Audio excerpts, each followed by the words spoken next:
12장 다윗이 기스의 아들 사울로 말미암아 시글락에 숨어 있을 때에 그에게 와서 싸움을 도운 용사 중에 든 자가 있었으니 그들은 활을 가지며 좌우 손을 놀려 물매도 던지며 화살도 쏘는 자요 베냐민 지파 사울의 동족인데 그 이름은 이러하니라.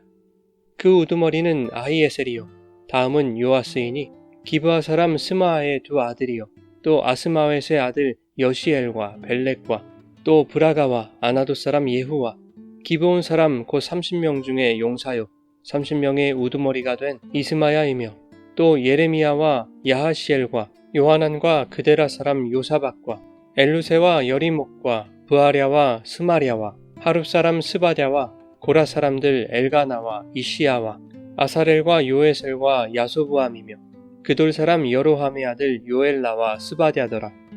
갓사람 중에서 광야에 있는 요새에 이르러 다윗에게 돌아온 자가 있었으니 다 용사요 싸움에 익숙하여 방패와 창을 능히 쓰는 자라.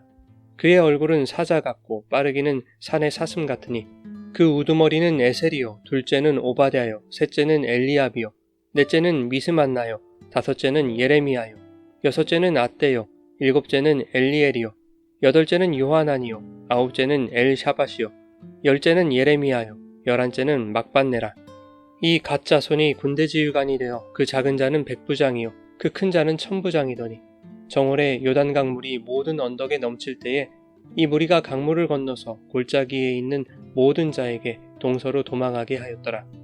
베냐민과 유다 자손 중에서 요새에 이르러 다윗에게 나오매 다윗이 나가서 맞아 그들에게 말하여 이르되 만일 너희가 평화로이 내게 와서 나를 돕고자 하면 내 마음이 너희 마음과 하나가 되려니와 만일 너희가 나를 속여 내 대적에게 넘기고자 하면 내 손에 불의함이 없으니 우리 조상들의 하나님이 감찰하시고 책망하시기를 원하노라 하며 그때에 성령이 30명의 우두머리 아마셀을 감싸시니 이르되 다윗이여 우리가 당신에게 속하겠고 이새의 아들이여 우리가 당신과 함께 있으리니 원하건대 평안하소서.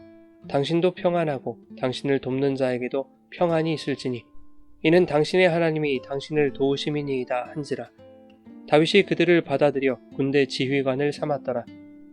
다윗이 전에 블레셋 사람들과 함께 가서 사울을 치려 할 때에 므낫세 지파에서 두어 사람이 다윗에게 돌아왔으나 다윗 등이 블레셋 사람들을 돕지 못하였음은 블레셋 사람들의 방백이 서로 의논하고 보내며 이르기를 그가 그의 왕 사울에게로 돌아가리니 우두머리가 위태할까 하노라 함이라.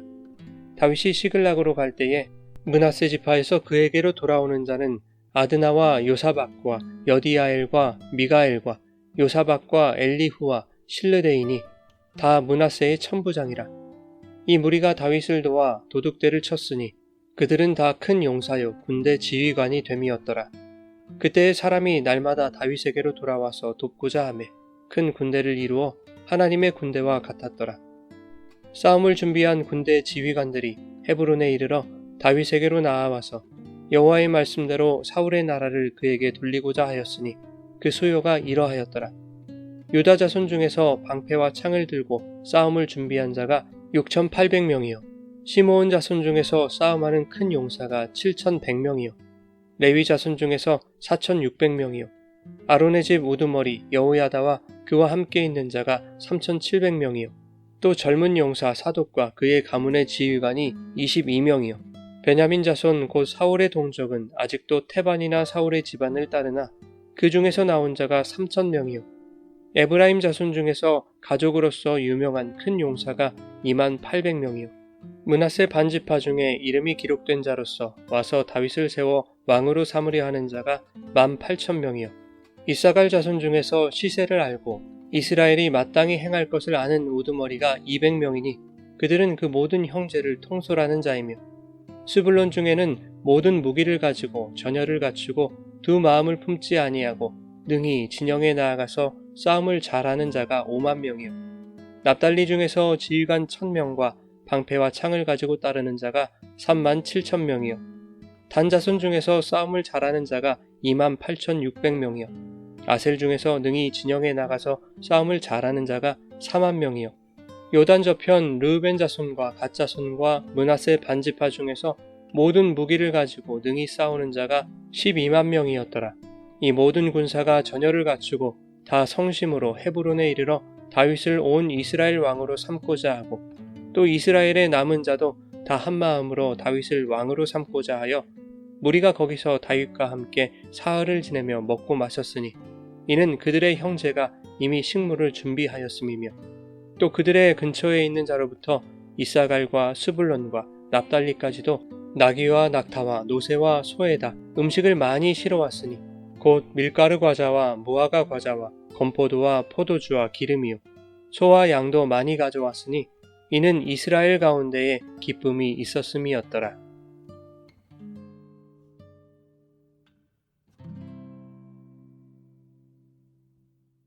여러분 좋은 아침입니다. 오늘도 말씀의 은혜가 여러분의 삶에 풍성히 임하기를 소망합니다. 본문은 다윗을 도운 용사들의 명단이 기록되고 있습니다. 먼저 다윗이 사울로 말미암아 시글락에 숨어 있을 때에 다윗에게 와서 싸움을 도왔던 베냐민과 갓과 유다와 므낫세 지파 출신의 용사들이 기록되어 있고 23절부터는 헤브론에서부터 다윗을 지지했던 각 지파별 군사들에 대해 기록하고 있습니다. 이것은 다윗을 돕기 원하는 자들이 다윗의 출신 지파인 유다 지파에 국한되지 않았다는 것을 보여주고 있는 것이죠. 그런가 하면 1절에서 보는 바와 같이 다윗이 사울을 피하여 시글락에 숨어 있을 때 다윗을 도왔다는 것은 그들이 다윗의 힘이나 상황적 우세함을 보고 권력의 줄타기를 했던 것이 아니라는 것을 알 수 있습니다. 오히려 다윗이 힘을 잃고 어려움을 당하고 있을 때에 현재 집권자인 사울에게서 돌아서는 목숨을 건 어려운 결단을 했다는 것이죠. 2절 이하에 보면 다윗에게 나아온 베냐민 지파에 대해서 기록하고 있는데 본문의 저자는 그들에 대하여 의도적으로 베냐민 지파 사울의 동족이라고 기록하고 있습니다. 사울의 출신 지파인 베냐민의 용사들이라면 사울의 편을 들어주는 것이 당연한 것이지만 그들이 오히려 다윗을 돕게 된 데에는 혈통과 육정을 뛰어넘는 무언가가 있다는 것을 의미하는 것이겠죠. 16절 이하에 베냐민과 유다 자손 중에서 다윗에게 나오는 이야기가 기록되고 있는데 다윗이 그들에게 이렇게 말합니다. 너희가 나를 돕고자 왔으면 내가 너희와 하나가 되려니와 만일 나를 속여 내 대적에게 넘기고자 하면 하나님이 감찰하시고 책망하실 것이다 라는 이야기입니다. 이때 18절에 성령이 30인의 우두머리인 아마새를 감싸자 아마새가 이렇게 고백하죠. 이는 당신의 하나님이 당신을 도우심이니이다.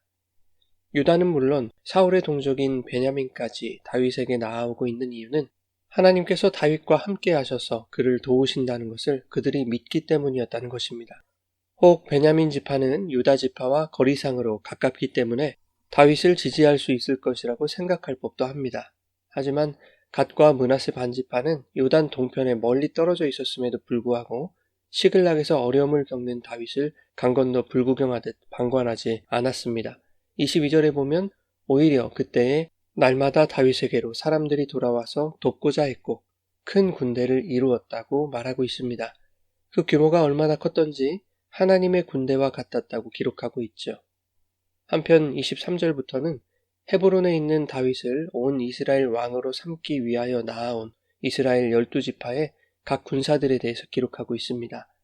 38절에 이 모든 군사가 전열을 갖추고 다 성심으로 헤브론에 이르러 다윗을 온 이스라엘 왕으로 삼고자 하고 또 이스라엘의 남은 자도 다 한마음으로 다윗을 왕으로 삼고자 했다고 말하고 있습니다. 그런데 23절에는 이것이 사울의 나라를 다윗에게 돌리시겠다는 여호와의 말씀대로 이루어진 것임을 보여주고 있는 것이죠. 29절에 보면 베냐민 자손 곧 사울의 동족은 아직도 태반이나 사울의 집을 따르나 그 중에서 나온 자가 3,000명이나 있었다고 말합니다. 30절에는 원래 정치적으로 사울을 지지했던 에브라임 자손 중에서도 유명한 큰 용사가 28,000명이나 다윗에게 나아왔다는 것입니다. 즉 다윗을 왕으로 삼고자 했던 자들은 혈통이나 인간관계에 매이지 않았고 누구에게 붙어야 신리를 얻을 수 있을까 정치적 계산을 하지 않았다는 것이죠.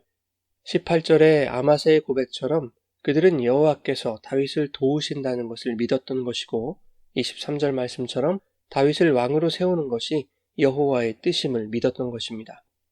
32절에 이사갈 자손에 대한 언급이 나옵니다. 시세를 알고 이스라엘이 마땅히 행할 것을 아는 우두머리가 200명이니 그들은 그 모든 형제를 통솔했다라고 말하고 있는데 그들이 시세를 알았다는 것은 사울과 다윗 중에 누구를 택해야 권력에 빌붙어서 이득을 얻을 수 있을까를 읽었다는 뜻이 아닙니다. 그 뒤에 이어지는 말처럼 이스라엘이 마땅히 해야 할 것이 무엇인지를 알았다는 것인데 그것은 바로 하나님의 뜻이 다윗을 왕으로 세우는 것이었고 그 말씀대로 이루시는 일에 동참하는 것이 마땅히 행해야 할 일이라는 것을 알았다는 것이죠. 베냐민 지파의 태반이나 사울을 따를 때에 그들 중에서 나온 자들이 있었던 것처럼 오늘 말씀은 온 이스라엘 지파 중에서 어떤 자는 다윗에게 나아오고 어떤 자는 사울을 따랐다는 것을 보여줍니다. 그러면 너희는 누구를 따를 것인가를 묻고 있는 것입니다. 하나님의 편에 설 것인가, 세상의 힘과 권력을 따를 것인가, 하나님의 말씀을 따르고 하나님의 뜻에 동참할 것인가, 아니면 인간관계와 실리를 따질 것인가.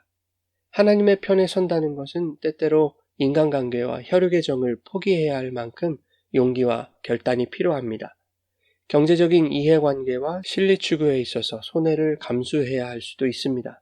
그러나 진리를 바라보는 성도들은 하나님이 당신의 백성을 도우실 것과 진리의 말씀대로 이루실 것을 믿고 하나님의 백성이 마땅히 해야 할 일에 동참해야 한다고 본문은 교훈하고 있는 것이죠. 자신의 생명을 거는 각오, 즉 하나님께 내 생명을 맡기는 믿음을 요구하고 있는 것입니다. 사랑하는 여러분, 오늘 본문은 온 이스라엘 지파 중에서 다윗에게 나온 자들의 선택이 옳았음을 분명히 말씀합니다. 40절에 그렇게 나온 이스라엘 가운데 기쁨이 있었다라고 말씀하고 있죠. 우리의 삶에서 기대하는 세상적인 인간관계와 경제적 이해관계, 정치적 판단과 현실적 실리를 뛰어넘는 하나님의 말씀을 붙들고 그분의 도우심을 믿으며 주의 뜻대로 행할 때 세상이 줄 수 없는 풍성한 은혜와 기쁨이 충만하게 부어지기를 예수님의 이름으로 축원합니다.